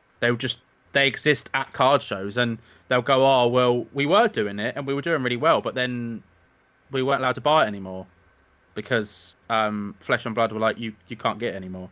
So they were like, well, we just stopped buying it, obviously, because we couldn't get any more, and we're not going to try to get it from other stores. Like, that's too much of a loophole just to sell product that we could barely make profit on, that isn't like hugely popular anyway. So I think that is a conversation in itself, because I understand the reasoning why they did it, but there is enough evidence, I think, to support the fact that that was probably a bad idea and it needs to be adjusted. I think I understand, obviously, wanting to ensure that the brick and mortar stores that are building these communities are prioritized over, people like me and who was still classed as a bedroom seller, and which is another conversation in itself, because but I think we call them backpack sellers here in the U.S. is typically what I've seen a lot of them referred to. Yeah. And we get a lot of bad press. I think people just rope us into the same category as scalpers sometimes, and I'm just like, okay, fair enough if that's what you think. But someone like myself, like I've been in Flesh and Blood since Crucible of War First Edition came out. I've been in card games my whole life. I'm passionate about card games. It is my life. Like, it is, every moment of my life revolves around card games, and I would absolutely, and I've pushed Flesh and Blood so much. I've tried to create communities, and I've adopted people into the game and stuff, and over the years, and the fact that I have to buy from stores to then sell singles, when for me, like, the trade-off for it actually really isn't worth it. I think, unless you are brick and mortar stores. So in the UK, there is 3 stores that sell singles that are LGSs. 3 in the whole of the UK, and 2 of them are in Scotland. So you think, obviously, the UK is not as not as big as America, but the fact there's only 3 actual brick and mortar stores, so only 3 stores are taking advantage of being able to sell singles, by cracking product that they get from distro. Now, other stores have tried it and they just realised it's not really profitable. It's not worth it. It's a lot of time and effort opening all these packs, Well, sorting out these every singles, game, listing it all these doesn't even make a singles. difference if it's Flesh and Yeah, Blood, Yu-Gi-Oh. I mean, they're all the same. any game. Yeah, Yeah. So yeah. like to kind of change that, I picked up my little Ultra Ball here because I just 3D printed this Yeah, earlier. But if you had a crystal that's cool. ball in the next 5 years, where do you want to see yourself? Where do you want to see the industry? Where do you see the LGSs? Where do you see the ecosystem? Which is the tie-in to my question about the game Altered TCG and the whole digital ownership rights and the QR codes and all that fancy, newfangled thing where, let's say there was a QR code on the crack bobble and I owned I have over 1,000. By the way, if you have any of these, I will totally buy and pay for shipping to get them all because I'm up to, I think I'm over a couple thousand at this point, but I want to get more. But Okay. derailing myself there, where does the future hold, and do you see any particular game eking ahead for any particular reason, in your opinion, just out of curiosity? Well, that's a big question. I think the TCG landscape is always changing. I think obviously this move to digital is coincides with the way that life is right now. I think this shift to digital. I think with card games, they've tried it before and it never worked, and I think they are obviously trying to push it. Like you look at Pokemon, for instance, they've got their brand new app that comes out in October where Yeah, you can open packs, I just watched a video and on that today. Yeah. yeah, and it's unique artwork, and people are absolutely excited. Like some of those cards on there look amazing, and it is just Pokemon. They've been like, cool, 50 billion in seconds like that. It's easy money, and I think we're going to see Pokemon continually dominate. I think Magic will become Universes Beyond. I think that's clearly where they're moving towards. That is the moneymaker. That's them future-proofing their product because they no longer can sell nostalgia. Yep, that's I that ship think has sailed, I you, think. yeah, I think Yu-Gi-Oh have oversold nostalgia, and I mean, the new Yu-Gi-Oh set that's just come out now, which is the Mega Tins, and you've got quarter century rares, even though it's not the quarter century anymore, and they've reprinted this single Blue Eyes like 5 billion times. Yeah, I was gonna say And although there was a it's super redo of duper rare, what was it, the Yu-Gi-Oh set where they did the first 3 sets? It was like a 25th anniversary or something, and yeah, they did the first 6 sets again. yeah, I bought some of those because it was nostalgia Yeah, for me, but I didn't get anything yeah, fun. 100%. They've just reprinted Retro Pack and Light of Destruction. So Light of Destruction came out in 2008. They reprinted that set, like they reprinted the whole set. And Yu-Gi-Oh, I mean, singles are just dead for Yu-Gi-Oh, and it is a hard game now. I think I see Yu-Gi-Oh and Magic actually, maybe not over the next 5, but over the next X years, they'll move out the top 3 for me. I think the Universes Beyond doesn't bring everyone together like their own IP could. I think it's going to be factioned. Like Marvel's obviously coming out. Then you've got Final Fantasy, and whatever they decide to do. I think One Piece is the survival of One Piece is purely down to Bandai. It is going to be a case of who they Yeah. want to kill it. Union Arena comes out. Union Arena comes out in English, but it's US exclusive. So only you guys are getting Union Arena in English as of right now. And we've had 3 stores locally trying to push that pretty hard. So Yeah. TCG Player have started giving out demo decks, like thousands and thousands to random people. They're really trying to push that. I think Star Wars Unlimited won't be around in 5 years. I think Lorcana will actually be the biggest out of all of the outliers. what about They've Sorcery? obviously got Pixar. Sorcery. I think Sorcery will never be a big card game, and I don't think it will ever be. I think Sorcery is a niche within a niche. Like Fab is a niche card game, but Sorcery is even more niche. And I don't think Sorcery wants to be up there. I don't think it was ever about being up there. I think the one main product a year, and obviously we've got Arturian Legends coming out soon, which. I mean, the cards look amazing, but I saw them at Gen Con. They look really neat. yeah, it's going to be purely down to how much do you like art. And I think if you can find similar artwork in, Flesh and Blood, for instance, or Magic the Gathering, or other card games, you will. I don't see Sorcery staying around. I think Flesh and Blood will just go from strength to strength. I think we're probably going to have another point where I don't want to say like Monarch, where we had this like it was just depressing. That was going to be But, what you got to. you know, I mean, I was going to ask what you wanted to open, so I had some packs to choose from. So, I mean, Monarch is a fantastic set, but obviously it left a bad taste in a lot of people's mouth. I think with card games, it's never going to be perfect. I think there will definitely be another downturn for Fab, but I think because it's happened before, I think they're better prepared. And obviously, what we've seen over the last 12 months, 2024 really sure, is Flesh and Blood's year, and my confidence is pretty strong. 2025. Yeah, confident. I mean, you know how Rudy always says he has heavy bags, right? Like that's always his kind of shtick. Yeah. I think people like yourself and me, and maybe I would say Riddler Man, and Hamal is a good example. There, Fabled Hunters, people that have a sizable collection, whether it's commons, rares, mythics. Yeah. The Dan from Open Boosters with all the gold plated cards, the stupor, the stuff that I could never even imagine owning. Like one day I might own one if I'm super freaking lucky. But like every one of those plays into the grander ecosystem of the game's success.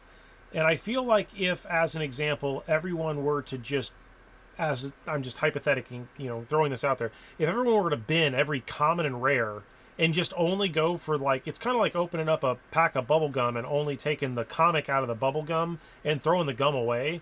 Like sooner or later, the company's going to want to stop making the gum because now they're just going to focus on the comic because now they know that that's all you want.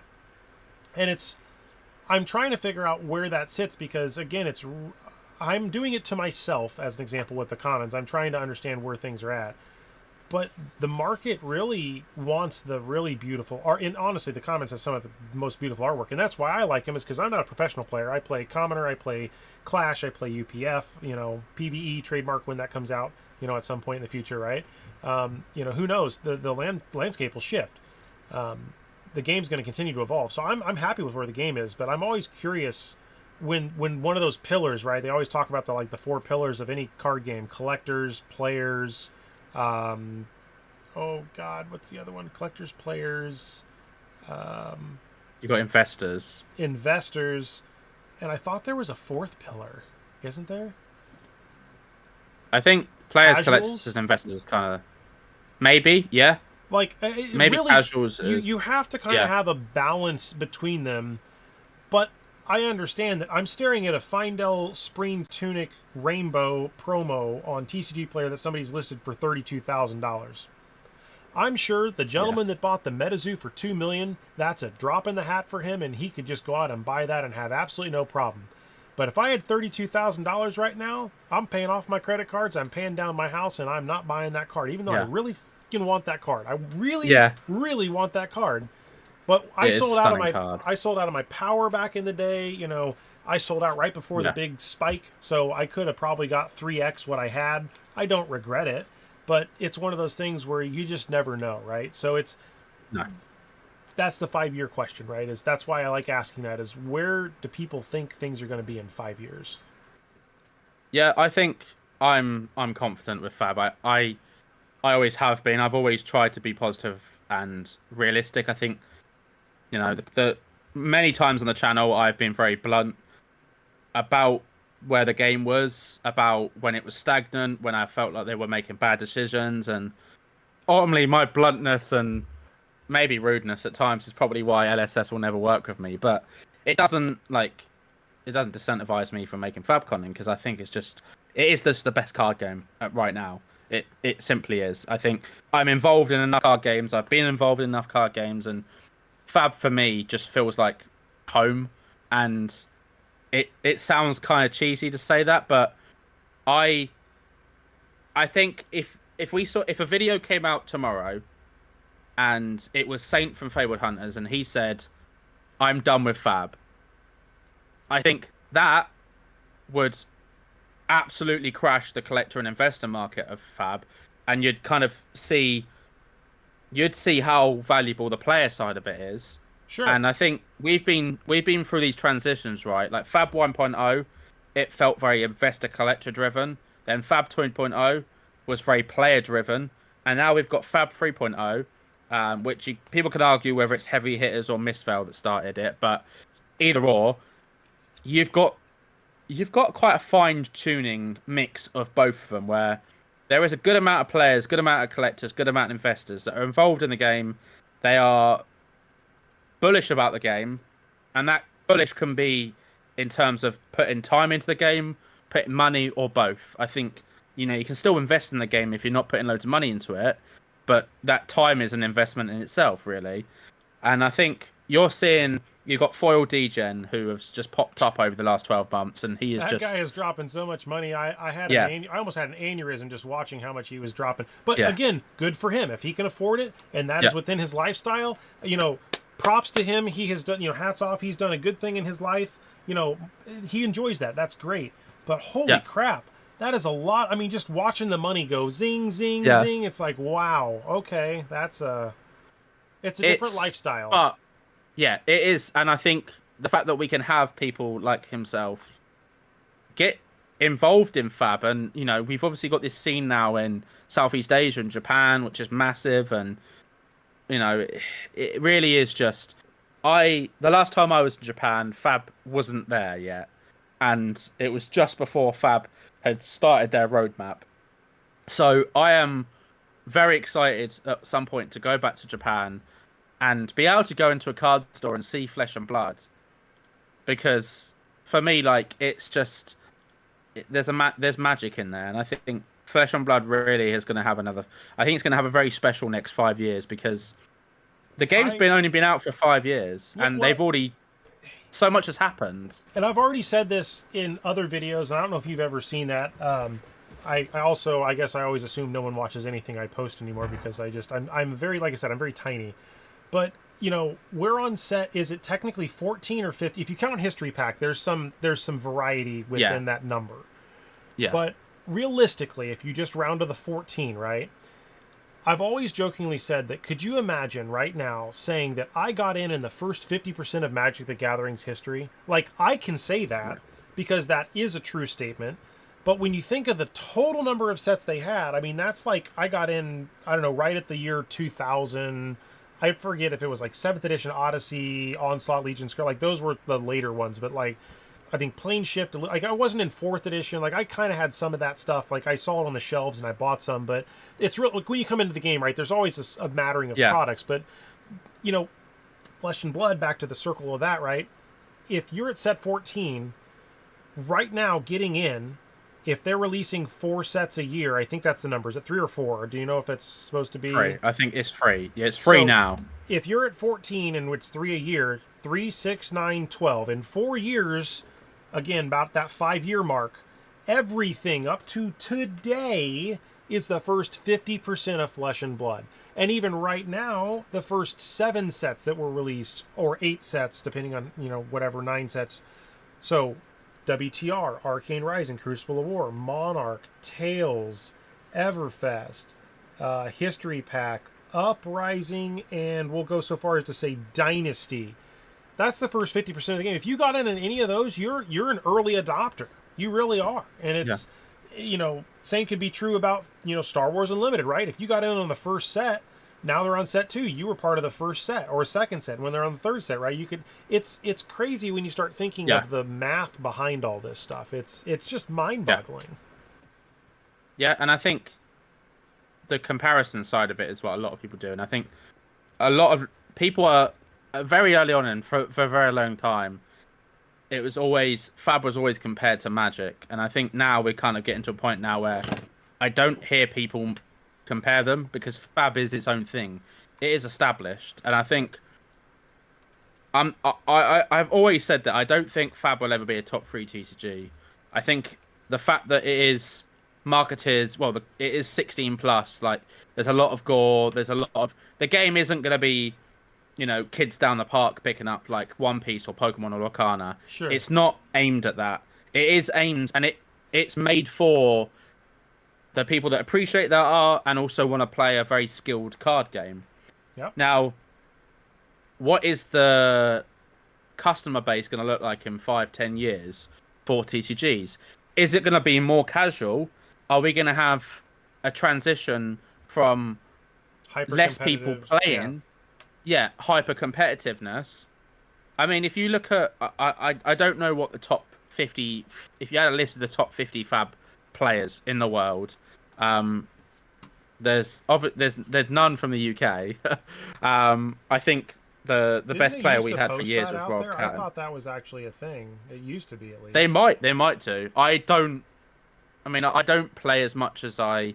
I only learnt to play last year because I was FOMOing at Worlds, and I've done a couple. I've done call-ins now. I've done other events, and I have very much realised I am not a player of card games. I do Oh, not they have. they do have it. It's Fab TCG EN leaderboard. Okay. So there's lifetime ELO rating overall. So like the I'm just going to read the top one here. The top ELO rated player in the world globally as of this filming is somebody from Poland, Bart Bartosz Ziemba, and then right below that it's somebody from Japan, then Hong Kong, Okay. France, Japan. Okay. yeah, the France, Germany, Thailand, Germany, and then the U.S. is Brody Spurlock is number 9. That's the Yeah. lifetime ELO rating. Now, lifetime experience, it's 2 individuals from Hong Kong, Brody Spurlock, and then James is from the U.S. And then Michael Fang is like right below that. Yeah. So, and they're 8,500 experience, give or take, just for historical purposes, and ELO rating of 2,020 is the highest. So Yeah. But I think with Fab, I think it's definitely a card game that you can burn out when you're playing at that high level. oh sure, yeah. It's 100% a game you can burn out, and I think I'm interested to see as time goes on. Obviously, Living Legends is format is.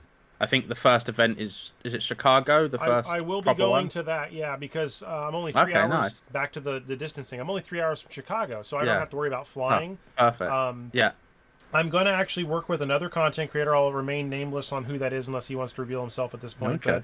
But we might be splitting a room, which will reduce the cost, and then I think it'll be super Nice. exciting. So there may even be 3 or 4 of us Oh, trying that's to go cool. together in a room just because it'll be affordable. Yeah. Which, That's an experience. that's Yeah. the only reason I did not go to the one down in Florida is if I would have done it, I would have burned my last bit of PTO I had that I needed for this year for another item. And then I would have used my last airline points because I was going to use it for free to get a cheap, flight or a free flight.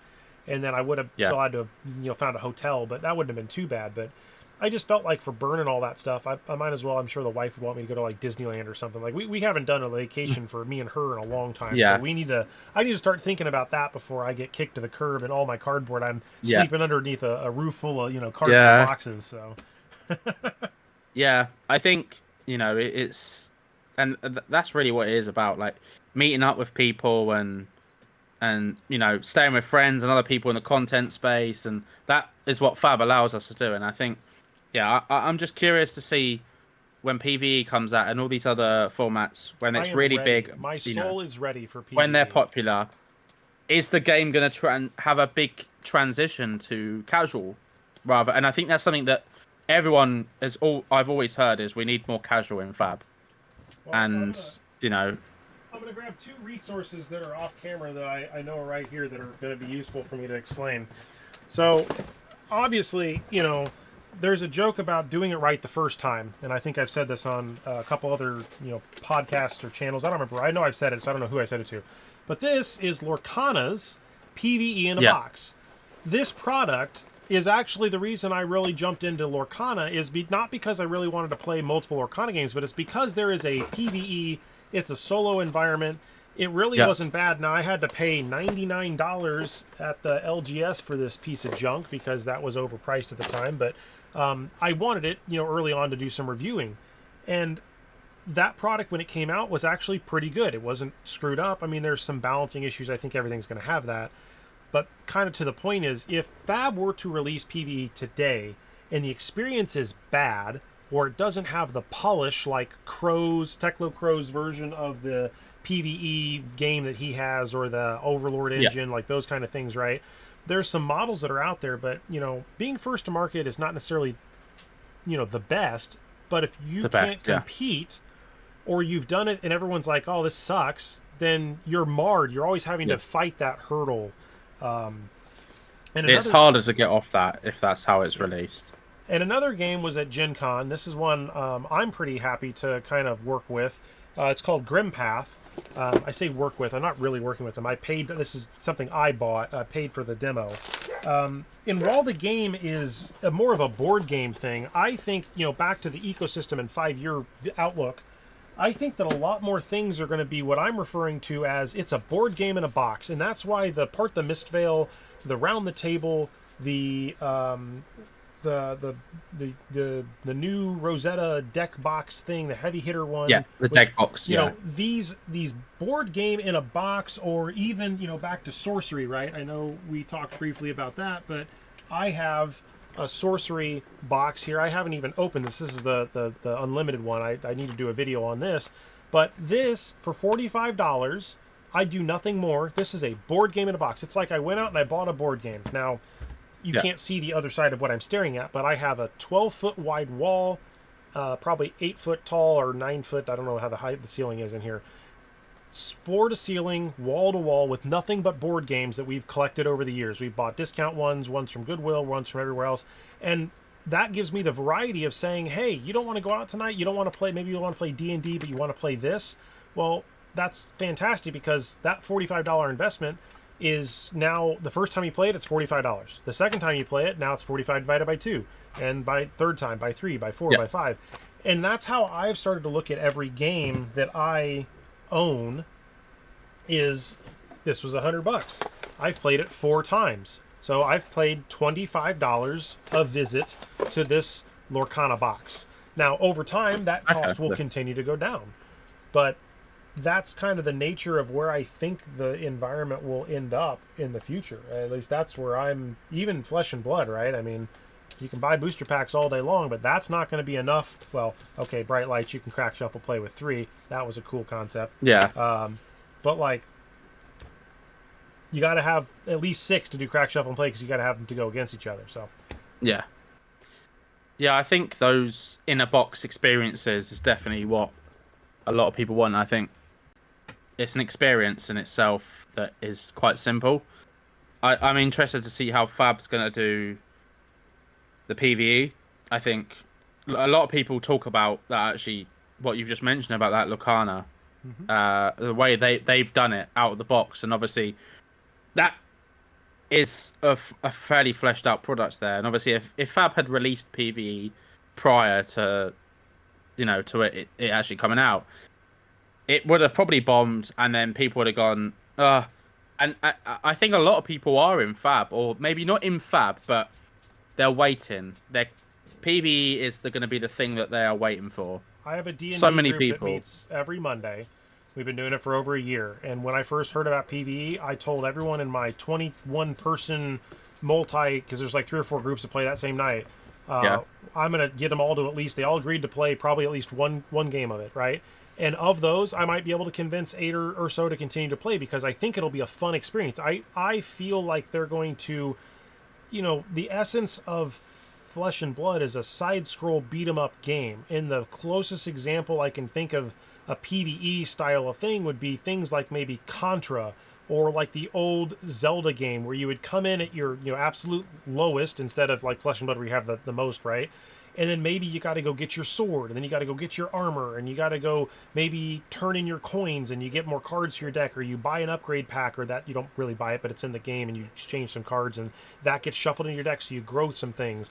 Maybe there's an armorer that you can go to, and you trade in your sword, and you buy an upgraded one, or you bolt something onto it. Like, I've seen card games where they have a card, but then they put it in a clear sleeve, and it modifies statistics on the card, right? Like, there are a million ways you can skin this cat, and for every one great way that we all talk about, there might be a way we've never thought about. Or when it comes out, people are going to say, you know what, I like that idea, that was cool, thanks Flesh and Blood, but I'm going to add my layer of flavor on top of it.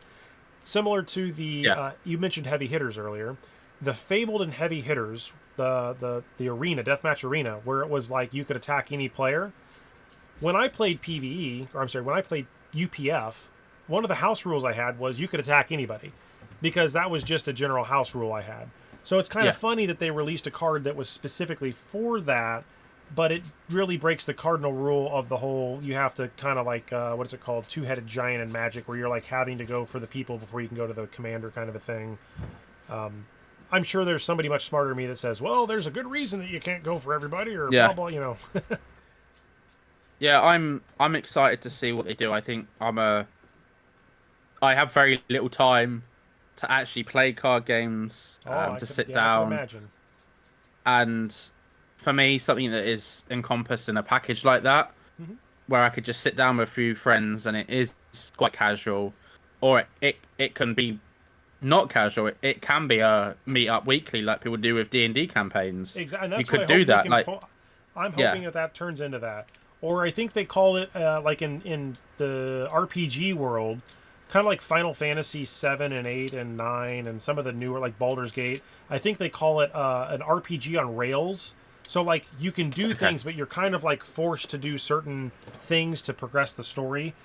Versus, like, there's a couple that's, like, you know, sometimes in the newer Pokemon games, it's like, once you come in, it's like, do whatever you want, and if you miss something, shame on you, you should have done the thing we told you to think to do. It's like, oops. Which, I actually do prefer, like, I do prefer it before, when it is just kind of linear, where it's not, you know, do whatever you want, but, like, you might end up in areas where the Pokemon are too strong, and it's not, like, the power level isn't, like, adapted to where you are in the game. And I think whatever happens with the PvE, I think people are going to have their own spin on it anyway, because people have got their own preconceived ideas, and they've had years now to have them. And I think either or, I think whatever happens with this, there are going to be people that are going to be happy, there are going to be people that are disappointed, but I think as long as the product is fleshed out and it is within the tone of the game, then I think, you know, it will do well, and it's going to be another aspect of the game that doesn't exist right now. That is that pure, like, board game style of it, or that camaraderie. RPG style. And kind of back to a game that doesn't exist anymore, you know, kind of in a weird way, it has a special place in my heart. It was called Genesis Battle of Champions, and it's not because, you know, I did anything special with them, but, like, it was a gridded board game. It reminded me of kind of sorcery. It reminds me of chess. I like those style of strategic games, but also you're mixing in the card play element to it, 3D chess kind of style thing. And, you know, those kind of games, even though they really don't, I mean, obviously the game's dead, and that's been revived, and that's kind of like MetaZoo, right? Back to, I said I was going to circle back to this is my lead into it. So, like, Genesis Battle of Champions got rebranded, purchased, and now is something else. They've redone the card back and everything. But now when MetaZoo comes back, right, like, they have such an uphill battle to fight. I'm not sure, you know, I was not very vested in MetaZoo. I don't have a lot of cards. I had somebody hand me, like, they just walked up and it gave me a 5,000 count box and said, I'm done. Like, you know, the game's dead. You know, whatever you do with it, great. And I'd be real curious anymore. Like, most of that, you know, some of it I threw away because it was just kind of, you know, at the time it was so worthless. I'm like, I can't even find a person to sell this. It's just fire kindling at that point. I'd be curious if any of that stuff, maybe I shouldn't have thrown it away. Maybe, you know, I actually made space for more flesh and blood is what I did. So I think with MetaZoo they've got a big challenge on their hands, because there are a lot of people that still love MetaZoo, and they've got memories attached with it, and there's a lot of people that hate it. The fourth wall concept is actually kind of ingenious, really. It really is. So I'm just curious. I mean, I've spoken about MetaZoo enough times on the channel. I got huge amount of flack on my Kickstarter TCG video for that, and I think I'll report on it anyway as a person that is in the TCG space in general. I think my problem was never the cards itself per se. I didn't love the cards myself and the concept, but it was Mike and the team behind it and this pump and dumpy style thing they had going on. If the new owners generally do care about the game and they kind of want to build that community, power to them. I think there's going to be a lot of people out there that are happy with the news that it got purchased, and yeah, I'm just whatever happens, happens. I don't think the game, because it's been purchased for 2 million, but I think the amount of money that's going to cost to get it back up and running, to clear any debts and just get it to good standing, is going to be another few million, and then get back into if they're going to be printing new sets. Like, Yeah. I know Maybe it goes digital. somebody, yeah, and it could. I know someone that was at Pokemon for 21 years is involved. So there are some big names, there are some big people, bigger than MetaZoo ever had before, involved. Now, Wow. that is money backed, but also perhaps experience as well. So I'm curious. I am very curious. It's something we've never seen before. Yep. It's You know, it's kind of almost comical in a way, that the game like MetaZoo was the one that died, and then now it's coming back, and they call the company's called, I think it's going to be called Meta2. Yep. Yeah. I saw that. You know, Like, it's crazy to think that. You know, it's always sad. Even to get back to the Genesis thing, it's always sad to see a company go, because yeah, for every person that has the disdain to hate that game, there was an equal number, if not more, people that silently liked that game. And yeah, you know, I'll point back to every dead game, Star Trek, you know, Decipher, you know, any of these other games that just did not get through some hurdle, other than being completely scummy and you know, scamming people and not paying. Like that, that's unforgivable in yeah, those regards. But for games to just die because IP disappears, or because, you know, I mean, a lot of games I guess have died for reasons that are actually pretty scummy now that I think about it. But I was trying to find a silver lining to the shit can of bad games that have died. But somewhere it does hurt somebody that really enjoyed that game, or somebody that put a lot of effort, energy, and money into it that really shouldn't have put money into it. So there's that. yeah. I think it is. It's always going to be that way. I think TCGs are just a huge part of the life of people that are involved in it. Whether it's collecting the game, could be silently, or it could be, you know, with family. Maybe you crack packs with your kid, or you know, a friend. You've created those memories, and I think when the game goes, it never truly goes. That I'm part of enough dead TCG or dead CCG groups on Facebook. Oh yeah, so where yep. yeah, and they're great because there's still people that are like, I mean, so involved. Like, it's yeah. I Warlord look at came like back. Lord of the Rings. Yeah, Warlord just came Pardon? back at Gen Con. Yeah, Warlord. Yeah, Warlord came back, and I'd never heard of Warlord before until now. It's obviously come back, and that's going to happen over the, you know, the next X amount of years. When games die, they come back, and people are going to go, "Oh, I've never heard of that game before." But people did, you know, people are starting to talk about it now. Well, I've heard about that game, but I was never involved in it back then. You know, I'd love to see another Lord of the Rings card game. I think it is a damn shame we've not had a proper Lord of the Rings card game for many My years. LGS actually has some sealed packs of the Lord of the Rings card games, because that's where I bought the Decipher Star Wars. So they have some of those Lord of the Rings starter decks sitting there. Yeah. I thought about picking one up, but just the reason I haven't is there's nobody to play it with. So for me, it would just be like, okay, what cool cards, and I can go look at the art online. So for me, that's not really a big draw. Yeah. But my dogs are having Yeah, a blast, I think if you can hear them. I think it's I actually have in my cabinet. I have like a shrine to the Lord of the Rings card game, just because it's Lord of the Rings to me is probably my favorite IP bar Pokemon, and the Magic set was nice. The second set I didn't really like, but I would, you know, I'd like to see a proper. So from what I actually knew, to, you know, kind of talk a little bit on it, they had the rights to the Hobbit as well. And they could have done so much more, but obviously their time had come in 2007. They've obviously wanted to focus on the movies and stuff. And then some stuff happened within Decipher and they went bust. But Decipher also had a radio station as well, which, as far as I'm aware, no other card game has had its own radio show. Interesting. Like, they had it's you can still find them. I think they're on YouTube and stuff. Wow. And they kind of talk about, like, some of them, they have like the game devs there. They go through the mechanics of certain games, like the Star Wars. I think is it the Young Jedi and other bits. Obviously, they did Star Trek and some other stuff. Like early 2000s TCGs fascinate me. Like, you had companies like Score, obviously Upper Deck. You had like Oh the yeah, Versus system, which was huge. You had every movie and TV series had a card game, yeah. which we're kind of having similar now with Tops. Like Tops do a lot of that stuff. And But yeah, I think. Go on, Karen. I was to say, and when you think about the finance side of it, right? Like back then, Yeah. it wasn't necessarily strictly about the collect. I mean, collecting wasn't the primary focus. It was players, and then No. collecting was kind of Yeah. an anecdotal. Now, I mean, looking at Pokemon, back to almost every product release, even the high-end Flesh and Blood, high-end Magic, serialized cards.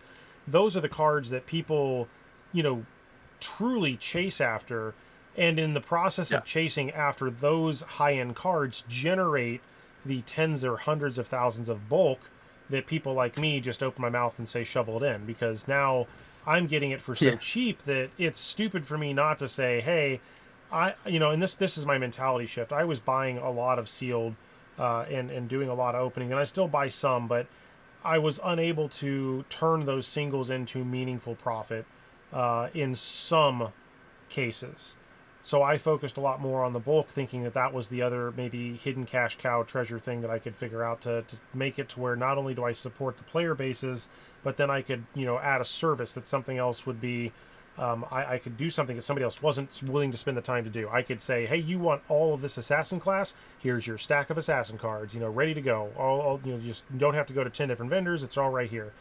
And that's still a goal, but it is the logistics behind it. That's part of the video series I want to try to do is organization. And I mean, I am surrounded. I know I did a little tour of the facility, and I've said this on other videos, but I have cards to my right, cards to my left. I have cards below me. I have cards behind me. I have cards over there. It's like there's just the organization. It's beyond insane. The level of,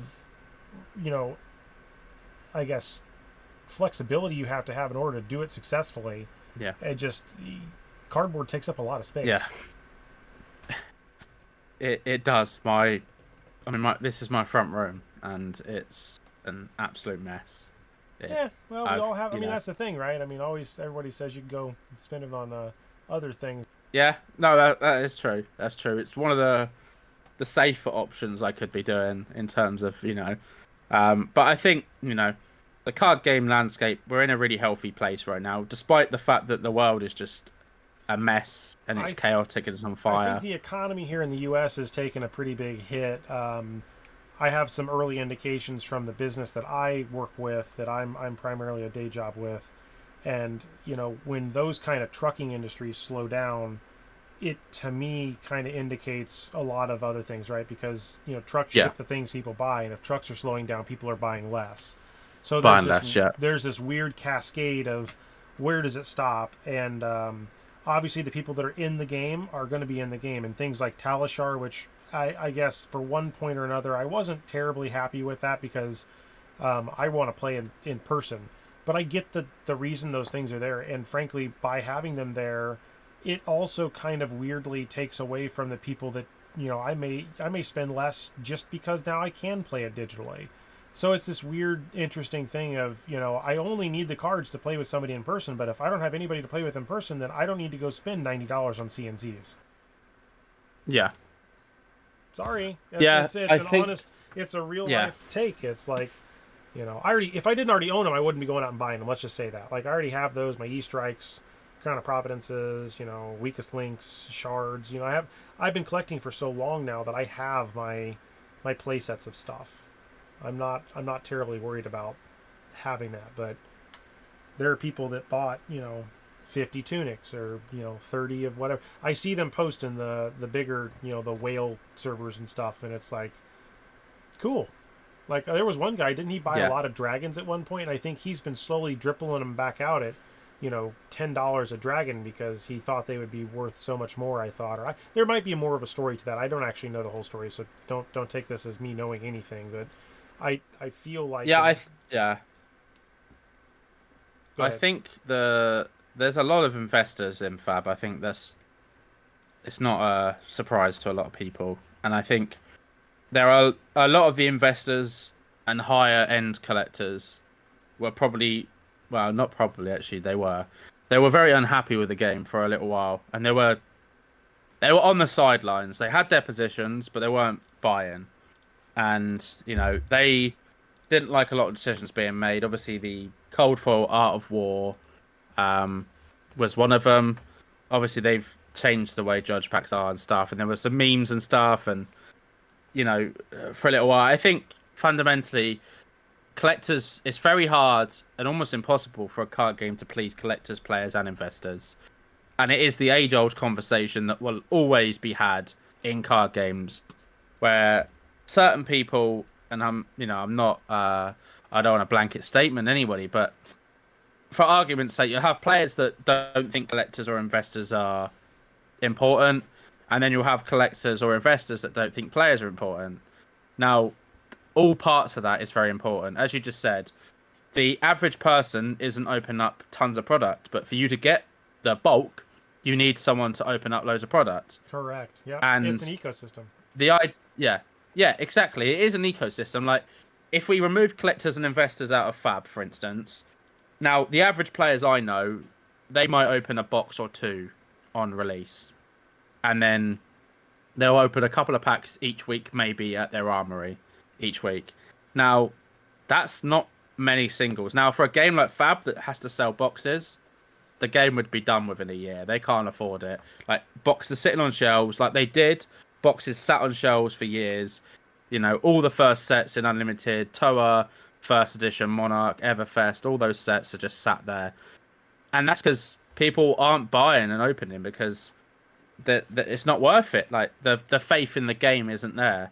And now you're seeing this uptick. Now you're seeing a lot of these bigger stores that open singles now. They're upping the amount they're doing, from heavy hitters to Mistveil to Rosetta and sort of stuff like that. They lowered it down like after Bright Lights and Dusk Till Dawn, and now they're starting to creep it back up. And that's important because the more singles out there, okay, for single sellers, you've got maybe more competition or the prices are a lot lower, but it does enable more people to get in the game, and that entry level to Fab, a lot of people have always said is too expensive. Now,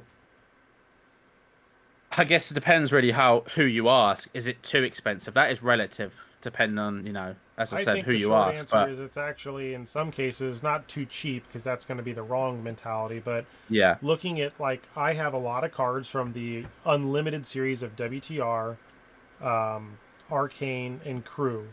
But I thought, as an example, some of the Mechanologist cards before Bright Light came out, they were pretty expensive. Well, now some of those super rares, like Maximum Velocity, not very expensive, right? So, and that's fine. I could have and probably should have dumped more of them when I needed to. But I also think it's silly to have a 30-cent Majestic or a 50-cent Majestic. Like those, I would rather buy and hold on to a 50-cent Majestic for 3 to 5 years and hope that I get $3 or $4 out of a Majestic, because based on how many you get in a box, I mean, face it, we can open up a pack here. This is a dash. The odds of getting a Majestic in a box, are not necessarily terribly high. I don't even know. Let's see here. I'm doing this very odd. So this pack had 2 rares and a common foil. So, like, there's not a Majestic in that pack. Now, this is still a cool pack because, I like mech cards. So, for me, it's exciting. Yeah. But the odds of getting what's like 1 in 6, or like 6 per box, or 6 per, so you're talking 6 cards out of 360 cards are the ones that you are looking for, that people are going to pay money for. And that ratio the pull rates are low. Yeah. Yeah, and the earlier sets even less, 1 to 2 Majestics per box for those ones that had supers. And the fact like that 1 legendary per case, so then you have a bunch of cases that you don't even know if you go buy them online. They may or may not even have, something in it at this point. Ooh, I needed that card. Heavy Artillery, yes. Is that a Majestic? Oh, I did a Majestic. I got War Machine, yes. There we go. Heck yeah. I think that's the thing, right? It does feel like the Majestics, you look at some of them and you think, especially the Uprising and Toa ones, where a lot of them are like, they're literally worthless. And you think, I mean, I don't list them at that. I always list them at, a couple of quid, and they're not going to sell. But it's just for me for more of an inventory side where I know I've listed it. Sure. But it's they do feel very undervalued, but I guess that's relative to how playable they are, like, where the game is. Like, there's a lot of sets, there's a lot of heroes, there's a lot of classes. There's classes that people aren't playing, there's ones that people think are going to be doing good well. Like, what my question to you is, what do you think is going to be the next set? So I've had a lot of internal thinking on this, and I still go back to probably the quintessential Bible, and that is my non-legal black and white printed lore book that has Nice. been color coded and completely made into shit because I was doing that lore podcast for a little while with Riddler, and I think I need to find somebody else to pick up that banner and run with it with me because I don't think he really is interested in doing that forward. But I'd love to kind of, that's kind of, this is not a spiritual successor to it, but this is kind of one of those things where I do want to talk about lore, and I might throw it into this. But to answer your question more specifically, with looking at the list of professions, as it's called, not classes, professions, mind you, we have not seen alchemist. We have seen bard, but only within a promo and now in the UPF set. We have not seen necromancer. We've not seen cleric. Now, my thought process is at this point, because Dynasty, WTR, Arcane, Monarch, WTR, Arc, and then Ninja was redone in Outsiders. They've already covered a lot of this, including the many more. But Alchemist came out all the way back with the if items are a core of Alchemist. That was already back in Everfest. And everybody knows that Everfest, whenever a card spikes, the whole box goes freaking insane, right? So Yeah. I'm imagining that because of the reveal in the latest set with the girl doing the whole, the mask, I don't know the name of the card, but it looks like a necromancer, right? I think that Yeah. there could be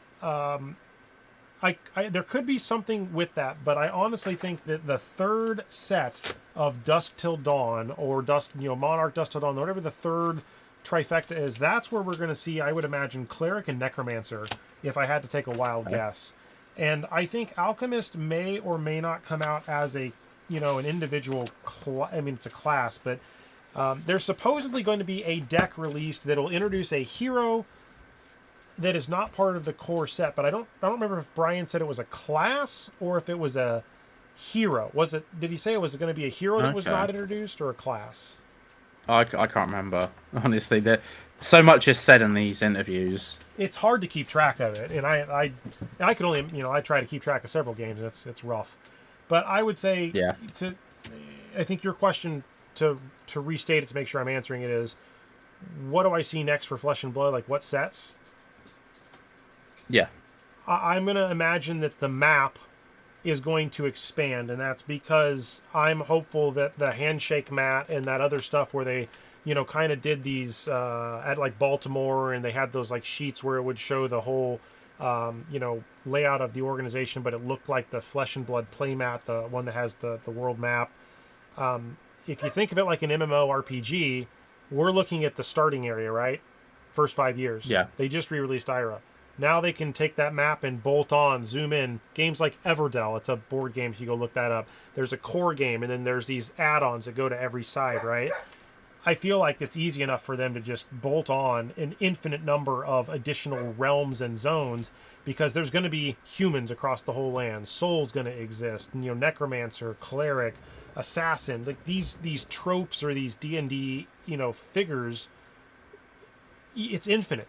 They're in any class. There could be mermaids, pirates, pirates hopefully coming soon, right? Pirates would be cool, yeah. Trademark.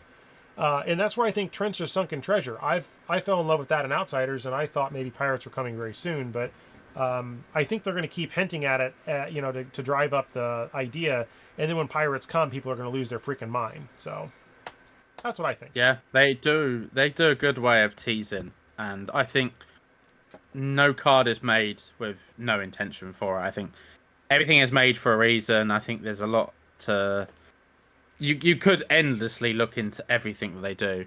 Um, There's a lot of Obviously, we languages know on that we're cards gonna. too. Yeah, it is endless. It really is endless. I think obviously we're gonna get Dragonic again. I suspect that we'll get maybe an Uprising 2.0 kind of thing. I I, I I I hope we don't go back to that. And it's not because I don't know. I just personally had a very bad time in Outsiders. yeah. That was that was not one of my favorite sets. If I had to pick, that was not one of my personal enjoyable sets. I think a lot of people didn't. I think judging by the whenever I buy collections, I never like Outsiders is the stuff I don't see anything of at all, and Well, it's because people just didn't get the I dipped went out. I went pretty extreme on my spend with Outsiders, and I did not, from the singles perspective, I did not make anywhere near what I needed to make that Yeah, investment worth my effort.